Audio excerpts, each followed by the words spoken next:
This isn't going to be your typical full day of eating video. No glamorous food shots, no walking you through my kitchen, just straight to the point to give you guys the most important information. Last year I posted some Instagram stories showing my full day of eating. Every now and then I post meals that I typically eat at home. People seem to find this helpful. So today I'll go through a full day of eating for me on a diet. I've been dieting for several months now and I've managed to cut down from 76 kilos to 71.5 kilos morning weight. My goal is 70 kilos morning weight. I'm currently eating 2,000 to 2,100 calories a day. This is as low as I plan to take it on the cut, so I'm adding in regular cardio now. Everyone's caloric needs are different, so don't follow anyone else's diet blindly. Alright, let's go through a full day of eating for me to get summer shredded. When I wake up, I start my day with water and then coffee. While I have my coffee, I'll do some work on my laptop. I have it with 1 sugar and milk. Look, a teaspoon of sugar is 15 calories, guys. It's not going to kill you. I do drink black coffee as well, but that's usually a pre-workout for me. After this, I'll get into my first meal of the day. Sometimes it's a breakfast meal, other times I get straight into a lunch meal. A meal is a meal, it really doesn't make a difference. For my first meal on this day, I had 250 grams of white fish,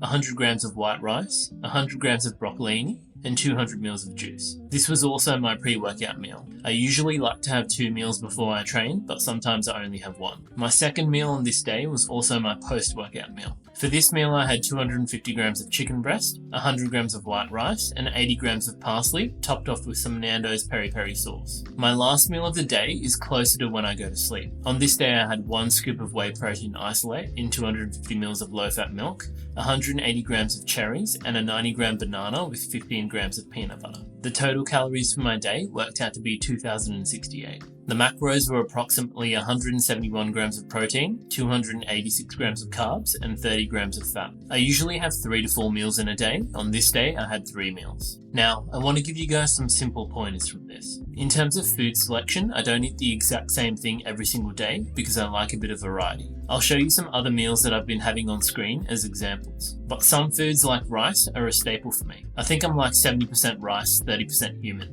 For you, it might be pasta, potato, oats, whatever it is. The biggest thing when it comes to dieting is eating foods that you normally eat, like, and digest well. A lot of people make the mistake of making drastic changes when dieting. It's usually not required, unless you normally eat like absolute crap. The next most important thing when it comes to dieting is your total calories and protein goal. Making sure you're in a 300 to 500 calorie deficit below your maintenance calories and aiming for 0.8 to 1 gram of protein per pound of body weight is a good target. This one's a big one, guys. Weigh out your foods. Don't be that person that types in banana on MyFitnessPal and has no idea how much it weighs. It does make a difference and it adds up at the end of the day. Another big pointer is raw versus cooked weights of certain foods. I'll give you some examples from things I've weighed recently. 400 grams of raw jasmine rice when cooked in the rice cooker weighed 1,046 grams. Rice absorbs water when cooked. In contrast, meats lose water when cooked. 570 grams of raw chicken breast weighed 324 grams when cooked. This is why I always tell people to track their calories with raw weights of foods, because it's more accurate that way. For veggies though, it usually doesn't make a big difference. You can still eat out when dieting, but it's a lot easier when you have more experience with dieting and tracking foods. Unless you're prepping for a bodybuilding show, then you can absolutely still fit it in. You won't be able to track your calories perfectly for these meals, but you can still estimate your calories. If I know I'm going to be eating out, I'll plan how I eat for that day accordingly. It's so effortless for me now because I've been doing it for years. I barely have to think about it.